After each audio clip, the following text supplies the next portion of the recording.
Bismillahirrahmanirrahim. Yang saya hormati Al-Ustaz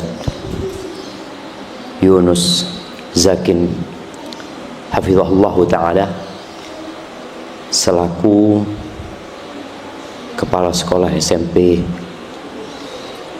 Kutab Rabbani. Namanya SMP Kutab Rabbani ya, SMP Kutab Rabbani. Kemudian yang saya muliakan para sivitas dan para ustadzah, saya ucapkan kepada semuanya Assalamualaikum warahmatullahi wabarakatuh. Alhamdulillah wassalatu wassalamu ala rasulillah, amma ba'd. Sebuah kehormatan buat saya untuk dapat hadir bersua dengan orang-orang yang Rasulullah sallallahu alaihi wasallam telah memberikan sanjungan kepada mereka ya. Di mana beliau dalam hadis Utsman bin Affan radhiyallahu anhu mengatakan khairukum man ta'allamal qur'ana wa 'allamahu.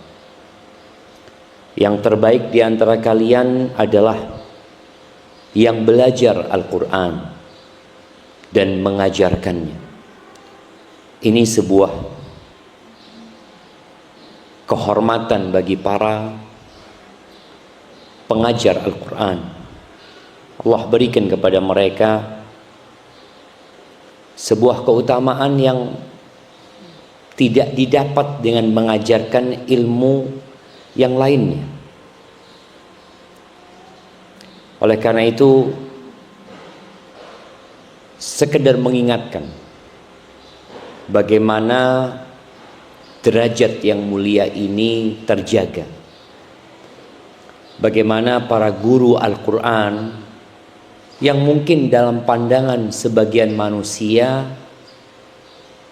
biasa-biasa saja. Bahkan kita turut prihatin ketika para pengajar Al-Quran kurang dihargai oleh orang tua murid atau pihak sekolah atau juga murid-muridnya. Maka pada kesempatan kali ini, agar kita semua bisa bersabar dalam mengemban amanah menyampaikan ilmu ini, maka yang terpenting dari semuanya adalah menjaga niat. Ana akan membacakan beberapa poin yang ditulis oleh Al-Imam An-Nawawi rahimahullahu ta'ala dalam kitabnya At-Tibyan fi adab hamalatil Quran. Di bab keempat, yaitu fi adabi muallimil Quran wa muta'allimih. Ini berkaitan dengan adab para ustadzah, para pengajar dan orang-orang yang belajar. Yang pertama, beliau menyebutkan awwalu ma yanbaghi lil muqri' wal qari' an yaqsida bidzalika ridallah ta'ala.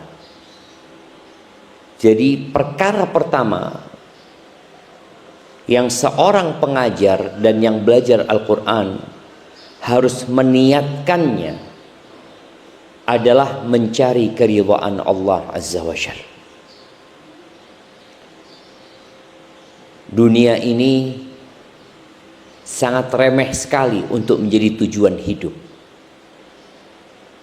Insya Allah kita semua melihat orang-orang sukses yang meninggalkan dunia ini. Kita juga melihat orang-orang susah meninggalkan dunia ini. Dan ternyata dunia itu tidak bersahabat dengan siapapun.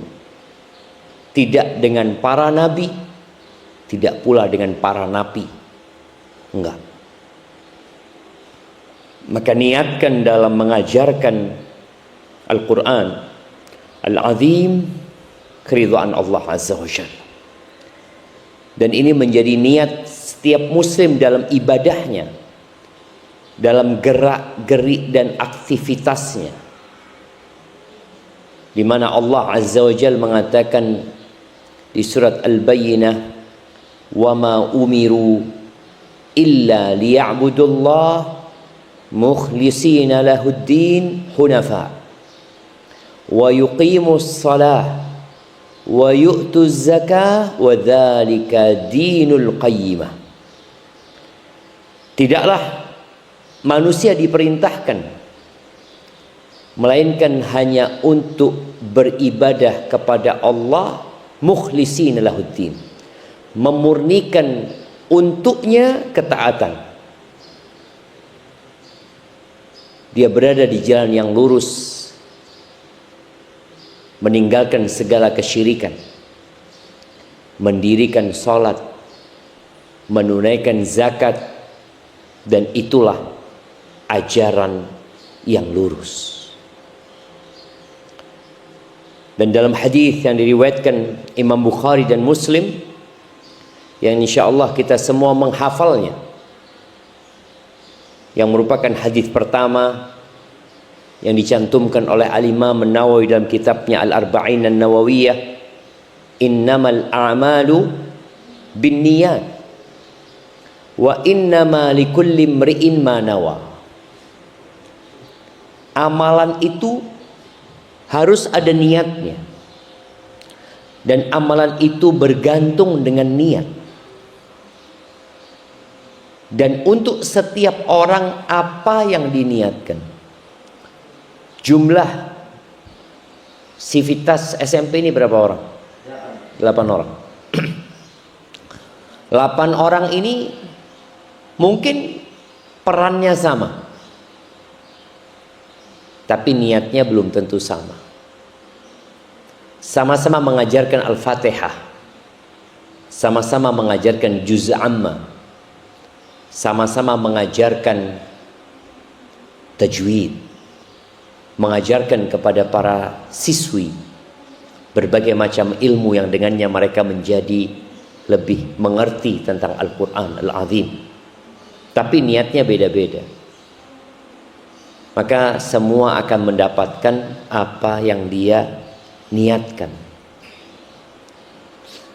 Al-Imam Nawawi menyebutkan ada sebuah riwayat dari Ibnu Abbas radhiyallahu anhuma, di mana beliau mengatakan, "Innama yu'tar rajulu ala qadri niyatihi." Orang itu akan mendapatkan balasan sesuai dengan kadar niatnya. Ketika niat, umpamanya aku mau mengajarkan ilmu yang dititipkan kepada aku mau cari keridhaan Allah Azza wa Jalla, aku mau dapat amal jariyah, aku ingin kalau mati ilmu ini terus bermanfaat, aku ingin mereka mendoakanku, ada niat-niat baik. Jadi hendaklah setiap orang itu belajar fiqhun niyah. Amalannya satu, niatnya bisa banyak. Ada yang niatnya kenapa? Daripada nganggur di rumah, ahsan ngajar. Ya udah, dia hanya mendapatkan mengisi waktu. Karena niatnya dia daripada nganggur di rumah, ahsan ngajar. Tapi ada yang niatnya mungkin ya nambah pengalaman. Ya udah, dia dapat pengalaman. Tapi tatkala seorang meniatkan mencari keridhaan Allah, yang kemudian Allah menawarkan banyak hal dengan Al-Quran tersebut, dari sejak awal dia ingin mendapatkan rahmat Allah apabila dibacakan Al-Quran. Fastami'u lahu wa ansitu la'allakum turhamun. Dia niat, aku mau cari rahmat Allah, aku ingin dapat dari setiap huruf itu 10 kebaikan, aku ingin mendapatkan dari setiap ayat itu yang lebih baik dari seekor onta, aku ingin mendapatkan derajat yang tinggi di surga, aku ingin. Dia pasang niat yang banyak untuk amalan yang satu amalan. Maka dikatakan oleh Ibn Abbas, innama yu'tar rajulu ala qadri niyatihi, sesuai dengan kadar niatnya.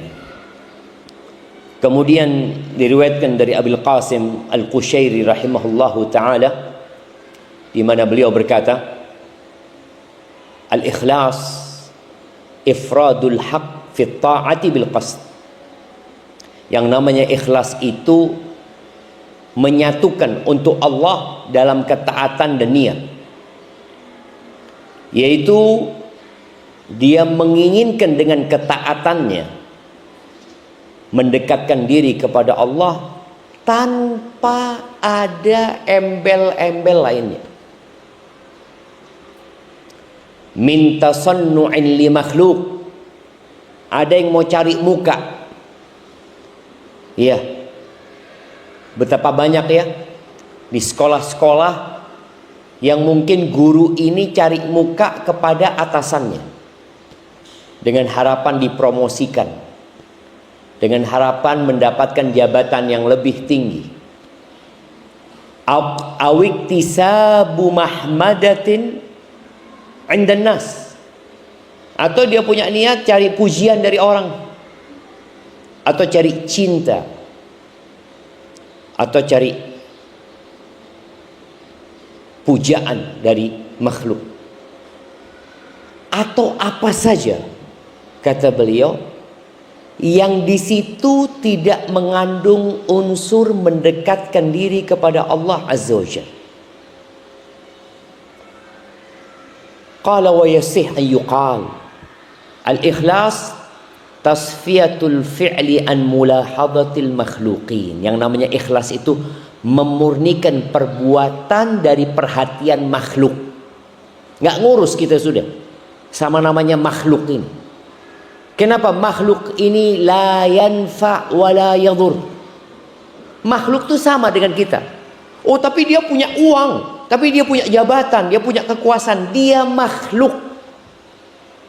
Yang kita ingat sabda Nabi sallallahu alaihi wasallam, wa'lam annal ummata law ijtama'at ala an yanfa'uka bi syai' lam yanfa'u illa bi syai'in qad katabahu Allahu lak. Kalau seluruh umat manusia, bukan bicara yang ada di Kutab Rabbani, bukan bicara yang ada di yayasan, tapi seluruh manusia yang ada di muka bumi ini, yang jumlahnya 8 miliar manusia, kalau mereka bersatu padu untuk memberikan manfaat kepada kita nih, nggak akan bisa. Kenapa? Mereka makhluk sama dengan kita, kecuali yang Allah tetapkan buat kita. Dan sebaliknya, walau ijtama'u ala an yadurruka bi syai' lam yadurru illa bi syai'in qad katabahu Allahu 'alaika. Kalau mereka bersatu padu untuk memberikan bahaya kepadamu, untuk memecatmu, untuk menyingkirkanmu, atau apapun niat-niat buruk. Tapi kalau Allah katakan tidak, ya enggak. Semua sudah ditulis dalam takdir Allah Azza wa Jalla. Maka di sini yang namanya ikhlas memurnikan amalan dari perhatian makhluk. Karena makhluk, buat apa kita itu minta perhatian dari mereka? Makanya sekarang ini kalau kita lihat ada orang-orang yang caper, ada orang-orang yang ingin menunjukkan eksistensi dirinya di media sosial, dia cari perhatian makhluk. Cari pujian dari mereka, sanjungan dari mereka, komentar positif dari mereka, share and like dari mereka.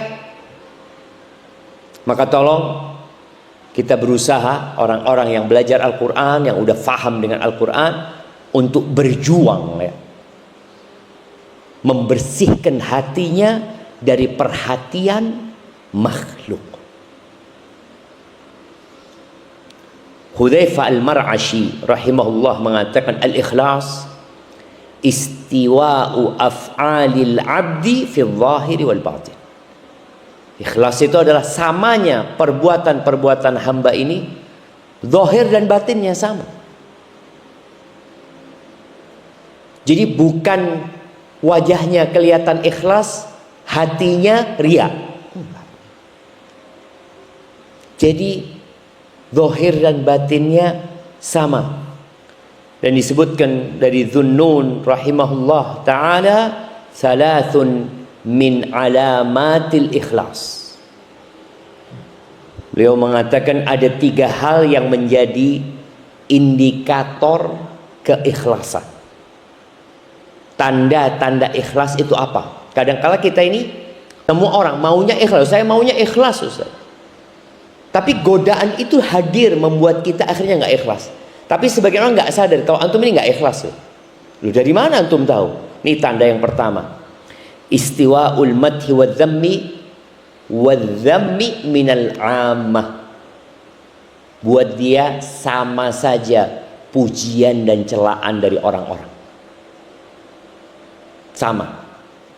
Mau ada yang like, mau ada yang dislike, ada yang mau ngasih jempol atas, jempol bawah, ada yang mau ngasih love, buat dia sama saja.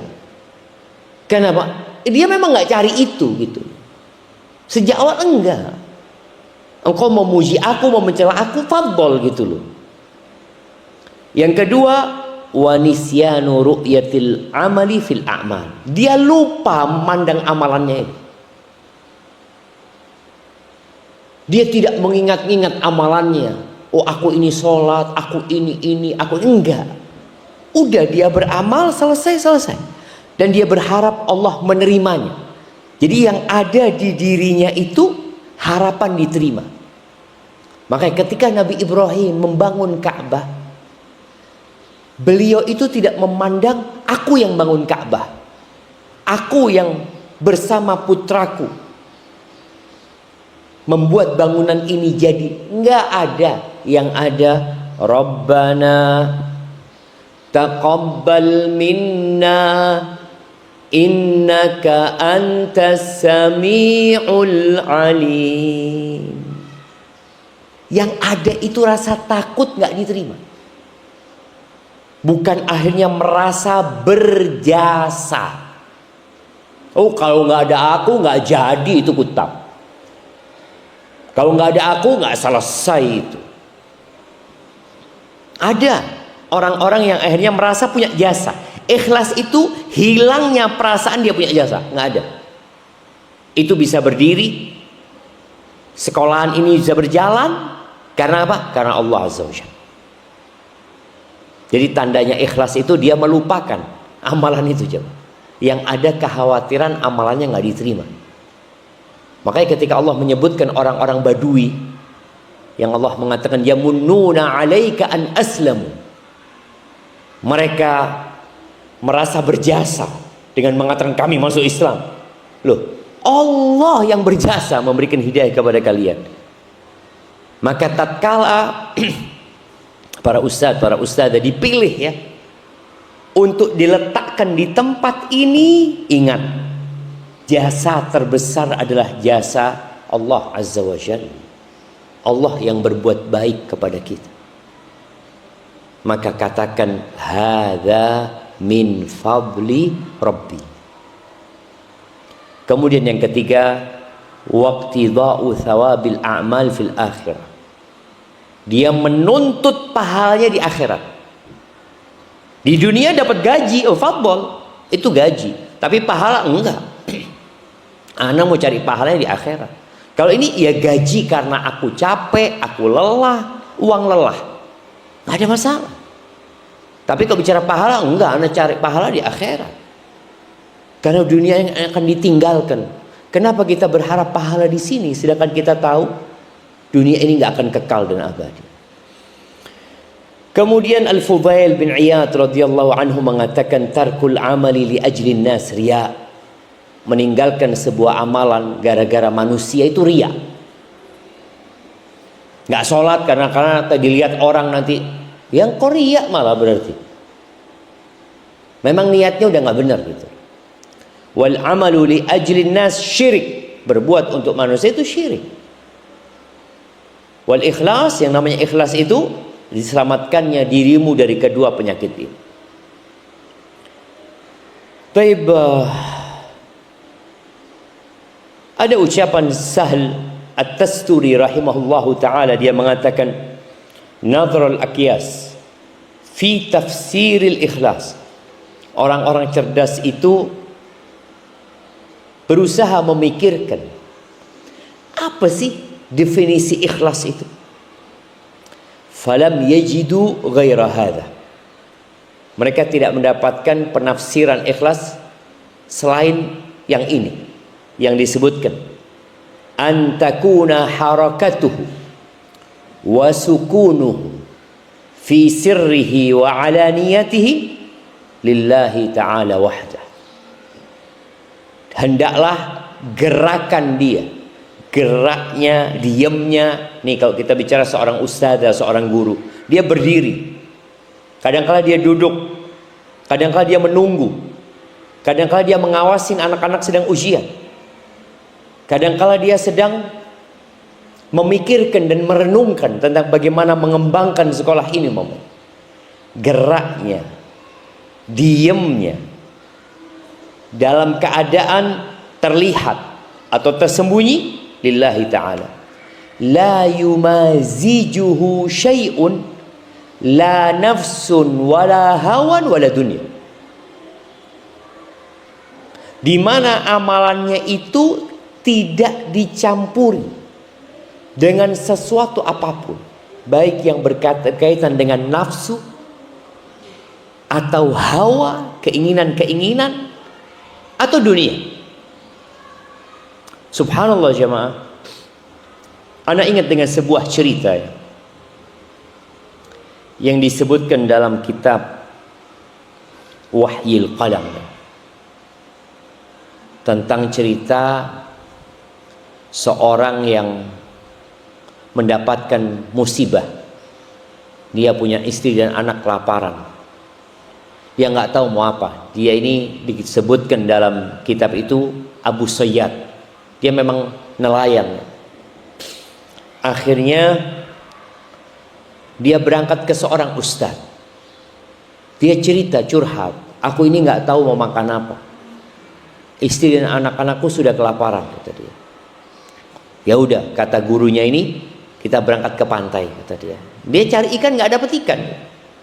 Akhirnya ana lupa apakah dia sholat 2 rakaat kemudian berdoa lalu berangkat ke pantai. Kata gurunya ini, engkau tebarkan jalamu.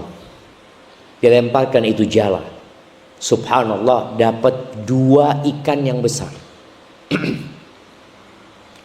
Akhirnya 2 ikan itu dibawa ke pasar, dijual. Dia beli roti. Yang satu roti isi madu, yang satu roti isi keju. Karena makanan pokok di masa itu ya boleh jadi memang roti gitu. Akhirnya dia datang ke gurunya, mau ngasih 1 roti ke guru. Kata gurunya mengatakan, "Lau talabna li anfusina." Kalau niatnya kami itu untuk diri kami sendiri, kayaknya ikan itu nggak akan keluar, kata dia. Itu buat engkau memang, kata dia. Lihat ya, innamal a'malu binniyat. Engkau bawa pulang, kata dia. Akhirnya bawa dia roti. Ketika dia melakukan perjalanan ke rumahnya, ada perempuan dan anaknya yang ngikutin dia. Karena dilihat bawa roti, diminta gitu. Berikan kepada kami, lapar, ini, itu, kata dia. Dia mikirkan istri sama anaknya, nggak kuat dia. Iba, dia melihat di depannya ada orang yang lebih parah hidupnya dari. Anaknya itu menangis, emaknya merintih. Akhirnya sama Abu Sayyad diberikan jamu. Tersenyum anak itu memakan roti dengan lahap. Abu Sayyad yang mau pulang nggak jadi pulang. Dia bingung, aku mau kemana, kata dia. Sudah dia berangkat ke pasar sudah. Dia pokoknya jalan sana, tahu-tahu ada yang teriak-teriak. Man yadulluni ala Abi Sayyad, kata dia. Tanya, siapa yang menunjukkan aku? Ada orang namanya Abu Sayyad, kata dia. Kata orang pasar, loh itu yang jalan, kata dia. Oh dipanggil, kata dia. Abu Sayyad ini. Oh ada apa, kata dia. Aku punya utang sama bapakmu, kata dia. 30.000 dirham.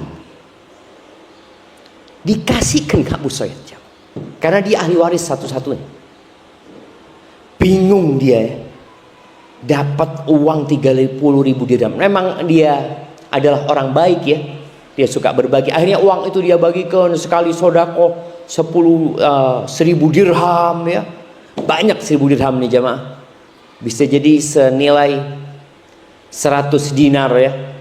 Ya kira-kira 425 gram emas sekali sodako. Em-eman sodakohnya. Dan uangnya diputar sama dia, jadi orang kaya, sukses dia. Suatu hari dia bermimpi. Dia bermimpi seakan-akan kiamat terjadi. Lalu ada yang mengatakan kepada dirinya, "Qum uhdur hisabaka." Datang, berdiri engkau. Hadirin hisabmu. Sudah. Subhanallah jemaah. Ketika ditimbang amalannya lebih banyak dosanya. Maka Abu Sayyid ngomong, "Mana sodakohku?" kata dia. "Oh, sodakohmu." Dihadirkan. Sodakoh 1.000 dirham itu ditaruh timbangan jamaah seperti kapas. Nggak ada berat. Kenapa? Karena di dalamnya ada hawa nafsu. Ada keinginan dirinya. Nggak ikhlas lillahi ta'ala. Ada orang membantu mengajar. Kenapa antum mengajar Al-Quran? Oh, anak memang suka ngajar. Ada nggak bisa nggak ngajar? Ada suka. Loh, antum niatnya suka karena suka atau karena cari mardhatillah tabaraka wa ta'ala? Abu Sayyid sodako karena suka sodako. Orang Kristen ada yang suka sodako. Kita lihat. Ada orang-orang non-muslim itu kok sodako 1 miliar, 2 miliar ya. Ada. Apakah dia ikhlas lillahi ta'ala? Enggak. Dia kalau ditanya kenapa?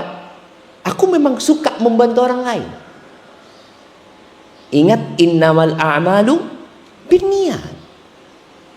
Maka disebutkan di sini bahwasanya yang namanya ikhlas itu nggak dicampuri dengan keinginan jiwa oleh nafsu atau urusan dunia, nggak ada. Yang kau cari tadi, ya aku cari keridhaan Allah SWT. Aku cari pahala tuh dari Allah Azza wa Jalla. Akhirnya Abu Sayyid merasa ketika melihat timbangannya jomplang itu jemaah, dikatakan kepada dia, engkau nggak akan dizalimin, kata dia. Apalagi kata dia, masih ada roti yang kau kasihkan ke pengemis itu, kata dia.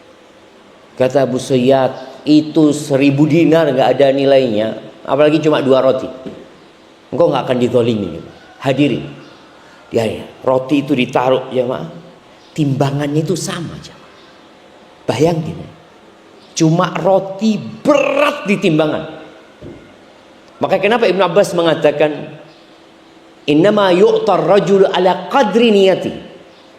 Orang itu dikasih sesuai dengan kadar niatnya. Mungkin amalannya besar, tapi niatnya kecil, ya kecil itu loh, niatmu itu. Agak tenang Abu Sayyid. Agak lagi amalanmu, kata dia. Apa? Senyuman pengemis itu ketika engkau kasih roti. Subhanallah ya.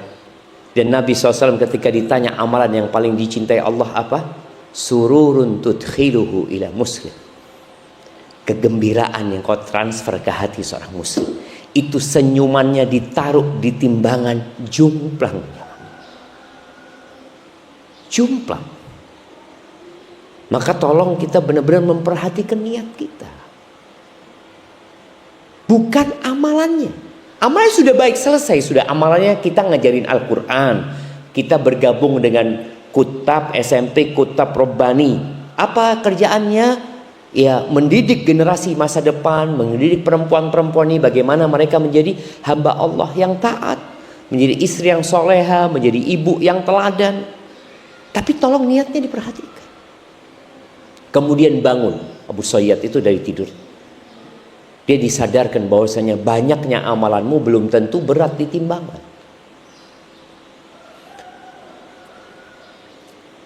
Suri radhiyallahu anhu mengatakan, ana masih membacakan yang ditulis oleh Imam Nawawi ya.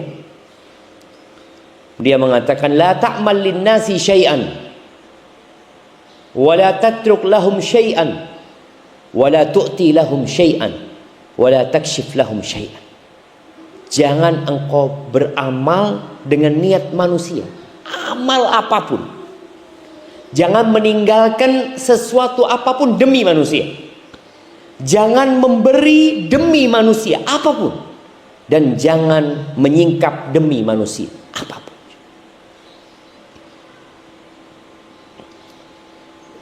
Subhanallah, ada ucapan Al-Harith Al-Muhasibi di mana dia mengatakan as-sadiq huwa alladhi la yubali. Orang yang benar, yang jujur ya dalam amalannya adalah orang yang enggak peduli. Orang itu enggak peduli. Walau kharaja an kulli qadrin lahu fi qulubil khalaik min ajli salahi qalbi. Kalau kedudukan dia, derajat dia keluar dari hati semua manusia, nggak ada yang kenal dia, nggak ada yang menghargai dia, nggak ada yang menghormatin dia, nggak ada yang peduli sama dia, nggak peduli dia. Yang penting hatinya benar. Wala yuhibbu itla'an nas ala mathaqil dzar min husni amali.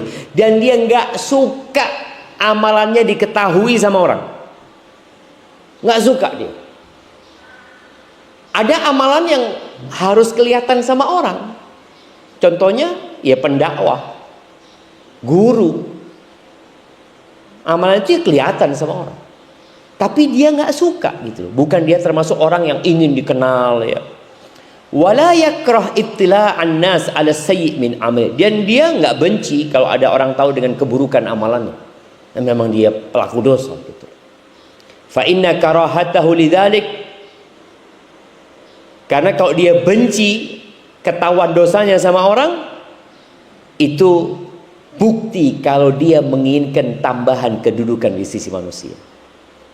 Walaysa hadza min akhlaqis siddiqin. Itu bukan akhlaknya orang-orang siddiqin. Taib, ada banyak di sini disebutkan ya ucapan para salafus saleh. Di bab selanjutnya ada satu lagi mungkin disebutkan di sini. Fasal wa yanbaghi an la yaqsida bihi tawassulan ila gharadin min aghradid dunya. Dan sepantasnya dia tidak meniatkan dengan mengajarkan Al-Quran ini dalam rangka mencapai target-target duniawi. Apa target-target duniawi? Disebutkan di sini harta, kedudukan, jabatan, lebih daripada kawan-kawannya, atau pujian manusia, atau ingin perhatian dari orang-orang agar orang-orang memandang dia, oh ini ustazah yang hebat, ini masya Allah gurunya ini perhatian banget, nggak kayak ustazah fulana. Kadang-kadang ada orang akan mengatakan itu gitu loh. Kemudian disebutkan wala yashubal muqri'u iqra'ahu bi tama'in fi rifqin yahsul lahu min ba'di man yaqra' alaihi. Ini juga jangan sampai para ustadzah, para guru ini dengan mengajarkan itu ada ambisi untuk mendapatkan sesuatu dari yang diajari. Oh ini anaknya orang kaya nih, kayaknya anak kalau ngajar dia ya akan dapat privilege lebih lah dari orang tuanya, umpamanya seperti itu. Jangan ya. Kemudian Allah berfirman di sini disebutkan man kana yuridu harthal akhirah nazid lahu fi harthih. Barang siapa yang ingin hasil akhirat ya, kebun akhirat, kata Allah kami tambahkan buat dia. Tapi barang siapa man kana yuridu harthad dunya nu'tihi minha wa ma lahu fil akhirati min nasib. Yang tujuannya adalah dunia, kami akan kasih dunia ini gitu loh. Fir'aun Allah kasih. Kita lihat ya, kita lihat di Indonesia orang-orang terkaya itu nggak ada yang muslim. Allah kasih mereka. Tapi kata Allah, wa ma lahu fil akhirati min nasib, nggak ada bagian dia di akhirat nanti. Dan ada hadis Nabi sallallahu alaihi wasallam ya, man ta'allama ilman mimma yubtagha bihi wajhullah, barang siapa yang belajar ilmu yang ilmu ini seharusnya ditujukan mencari wajah Allah azza wa jal. Kalau belajar matematika ya memang cari dunia, kalau belajar teknik ya untuk kerja, tapi kalau belajar agama ya untuk diamalkan. Kalau ternyata dia belajar ini untuk mencari, la yata'allamuhu illa liyusiba bihi gharadan minad dunya, ternyata dia belajar untuk mencari kenikmatan dunia aja gitu, lam yajid arfal jannah yaumal qiyamah, bau surga dia tidak akan mendapatinya pada hari kiamat. Barakallahu fiik. Kemudian ada tambahan, jangan sampai tujuannya ya follower. Di sini disebutkan ya, sekarang subhanallah ya, Imam Nawawi sudah mengingatkan zaman dulu ya. Wal yahdhar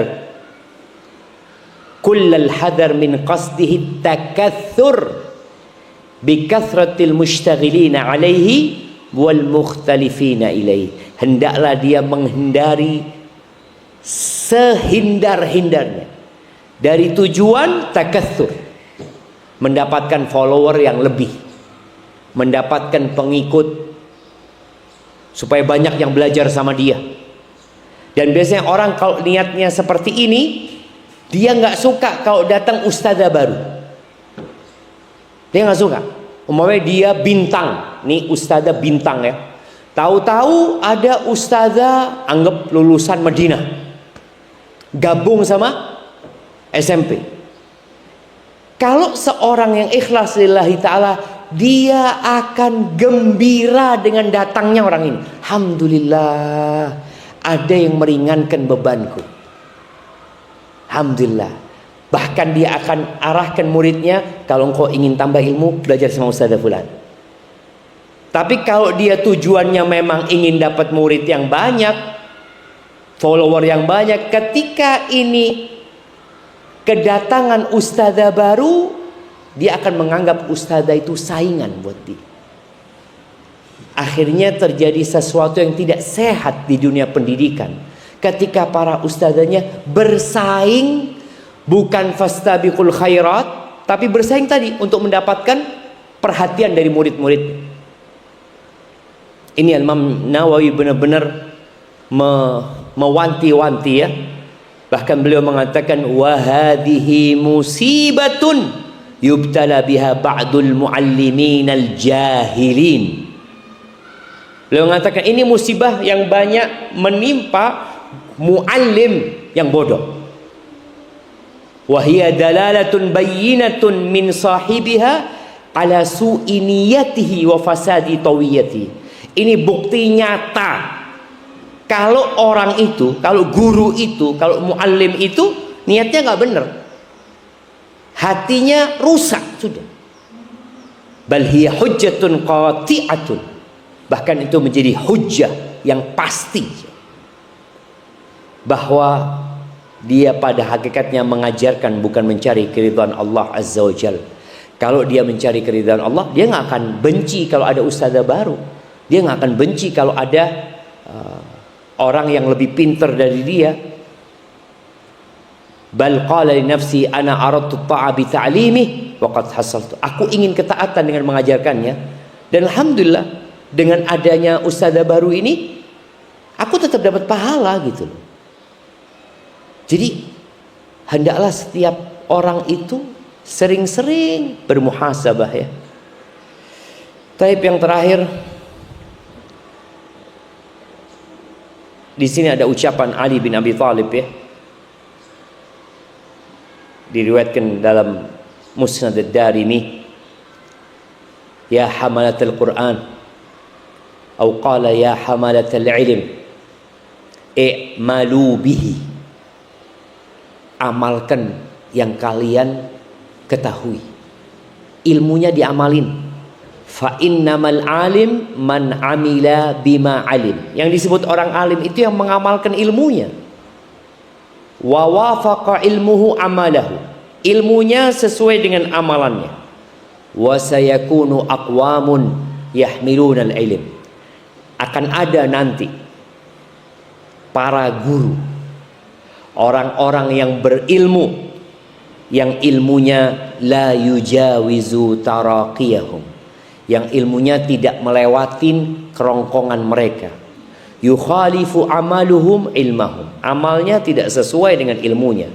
Wa tukhalifu sariratuhum alaniyatahum, rahasianya dia yang tersembunyi menyelisihi realita dan kenyataan yang dia tampakkan. Yajlisuna hilaqan, mereka duduk di majelis-majelis ilmu. Yubahi ba'duhum ba'dha, dalam rangka untuk berbangga-banggaan, menyombongkan dirinya di atas yang lainnya. Hatta innar rajula, sampai boleh jadi nanti ada seorang la yaghdabu ala jalisihi ayyajlisa ila ghairihi wa yadaw, dia akan marah ketika ada muridnya yang pindah ke guru yang lainnya. Kok nggak pernah ngaji di tempatku lagi ini? Oh ternyata pindah ke ustazah fulana umpamanya. Ulaika la tas'adu a'maluhum fi majalisin tilk ila Allah tabaraka wa ta'ala. Itu orang-orang yang amalan mereka nggak akan diangkat menuju kepada Allah azza wa jalla. Ingat ucapan Imam Syafi'i, beliau berkeinginan orang itu mengamalkan, mengambil manfaat dari ilmunya Imam Syafi'i tanpa ada satu pun ilmunya yang dinisbatkan kepada beliau. Barakallahu fiik, itu yang dapat Anda sampaikan. Kurang lebihnya mohon maaf, semoga bermanfaat buat Anda yang menyampaikan. Karena ketika Anda membaca ini, ya semuanya ini juga ditujukan kepada diri Anda sendiri sebagai seorang guru, sebagai seorang ustadz, sebagai seorang pendakwah, dan anak ingin berbagi ini kepada para ustadz dan ustadzah yang ada di SMP Kutab Rabbani ini. Aqulu qawli hadha wa astaghfirullah li wa lakum wa lisairil mu'minin wal mu'minat fastaghfiruh innahu huwal ghafurur rahim. Baik, warahmatullahi wabarakatuh. Mungkin kita buka sesi pertanyaan, 3 pertanyaan buat para ustazah. Mungkin ada yang mau bertanya, disilakan. Apa ada yang mau bertanya Ustaz? Ada? Tidak ada? Berarti lengkap semua tadi ya pembicaraan Ustaz ya. Baik, kalau begitu saya mewakili Ustazah untuk bertanya. Loh, mewakili? Mewakili karena tidak ada pertanyaan.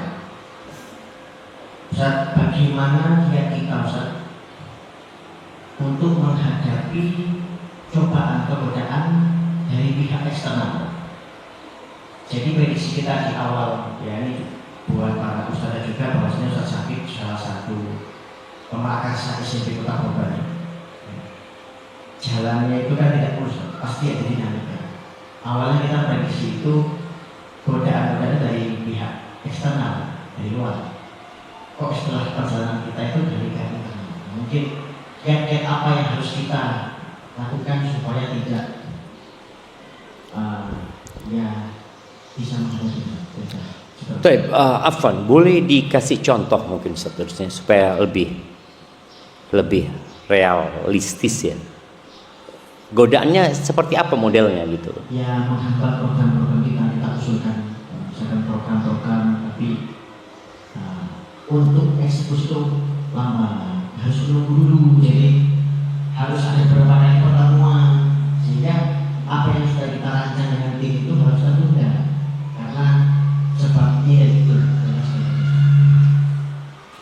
Masya Allah, barakallahu fiik. Nah, apa yang disampaikan oleh Ustaz Yunus itu sebenarnya dinamika yang terjadi di semua lembaga pendidikan ya. Jadi mungkin masukan dari anak, kita itu harus belajar yang namanya organisasi ya. Ana sering sampaikan ke beberapa kawan yang mengeluh ya, karena di tempat dia Dia mengusulkan ini itu macam-macam, tapi nggak di ACC ya, bahkan lambat responnya. Terus mereka mau bergerak sendiri. Anak katakan jangan. Kenapa kok jangan? Ya kita ini anak buah. Kita harus belajar bahwasanya ada atasan kita. Ketika kita punya usulan yang bagus, kemudian nggak dijalankan, ya sabar. Kenapa kita perlu bersabar? Karena pertimbangan kita hal itu bagus. Tapi boleh jadi ada faktor lain yang dipertimbangkan oleh pemegang kebijakan yang membuat usulan kita nggak diterima. Berapa banyak program-program, contoh di STDI, ketika kita rapat, anak sendiri sebagai pimpinan di salah satu divisi yang anak buah di tempat lain. Jadi anak buah anak ya harus nurut sama anak, tapi anak harus nurut sama yang ada di atas anak. Pokoknya yang perlu kita lakukan, anak ngomong sama anak, sudah kita usulkan di ACC, alhamdulillah nggak di ACC, ya sudah sabar kita, sambil berdoa terus. Dan boleh jadi ternyata atasan kita itu mengikuti usulan kita, tapi setelah berapa bulan itu banyak terjadi, karena kadangkala kursi kepemimpinan ini panas. Jadi merasa usulan itu ya harus dari anak. Kalau dari anak buah ada usulan yang bagus, kadangkala dianggap ya kurang bagus gitu. Seperti kalau mungkin Ustadz Yunus orang yang kaya raya, pakai tas harga 300.000, tapi karena Ustadz Yunusnya orang kaya, orang akan mengira 300 juta gitu, karena orangnya sudah. Tadi ketika jadi pemimpin itu memang kita harus berlapang dada ya, kita harus belajar tawadhu. Disebabkan kita merasa usulan kita itulah yang terbaik. Jadi tatkala kita mengusulkan, sudah usulkan tinggal. Usulkan tinggal. Terus kita berdoa memohon kepada Allah Azza wa Jalla. Tapi memang kita harus memahami karakter atasan kita. Juga ini penting buat para ustadzah memahami karakter sesama. Ingat nanti akan ada struktur organisasi. Boleh jadi ustadzah seperti yang saya contohkan tadi, pimpinan di salah satu divisi, tapi anak buah di divisi lainnya gitu loh. Jadi anak buah ini harus pinter-pinter, bahasanya itu ngapeati, bukan dalam rangka cari muka, bukan, supaya program ini jalan gitu loh. Kita nyampe ini bagus loh programnya, ini seharusnya gini-gini. Ketika kita memahami karakter atasan kita, yang memang atasan kita ini orang yang sibuk, kadang-kadang kita WA sekali nggak dibalas, ya sudah WA kedua, ketiga, keempat, ada orang yang harus didatengin. Ada karakter orang kalau di WA nggak dibalas, tapi kalau didatengin baru direspon. Jadi hendaklah kita memahami karakter orang-orang itu sehingga cara masuknya itu kita tahu. Sambil memahami diri kita ini anak buah. Ketika posisinya anak buah gitu loh. Karena kadangkala ya ana merasakan di emak-emak ini kadangkala baperan ya. Beda sama bapak-bapak. Ana sempat ngomong sama istri ana, ada kepanitiaan ini itu, dia usul ini nggak. Ana ngomong siapa ketuanya? Fulana. Ya sudah, apa kata ketua gitu loh. Nggak usah baper. Kita ini tujuannya lillahi ta'ala tadi. Ketika tujuan lillahi ta'ala, usulan kita nggak diterima, program kita nggak dijalankan, insya Allah kita tetap dapat pahala. Kita udah bahas innamal a'malu binniyat. Kalau niatnya nggak ikhlas, kita akan sakit hati. Karena niatnya kita bukan untuk Allah, niatnya kita supaya program ini dijalankan dengan prakarsa dari saya gitu loh. Saya memprakarsa, enggak, jangan, sudah. Dan ada bahasa yang penting ya, ketika memohon. Contohnya ketika ada bapak ketua atau apa ya, kita perlu ketika rapat mengatakan alhamdulillah ini adalah program yang atas usulan bapak ketua kita ya, ketua kita yang memperhatikan. Udah puji dia dengan harapan dia memperhatikan kita gitu loh. Kalau kita ini suka dengan dia. Tapi kalau kita mulai dengan mengatakan ini gara-gara ketua kita tidak perhatian sama kita, akhirnya mundur-mundur, jangan. Bahasanya harus bahasa yang baik ya. Al-kalimatut thayyibah shadaqah, dan Allah Azza wa Jalla mengatakan wa qul li'ibadi yaqulu allati hiya ahsan innasyaitana yanzaghu bainahum. Barakallahu fiik. Mungkin seperti itu saudara.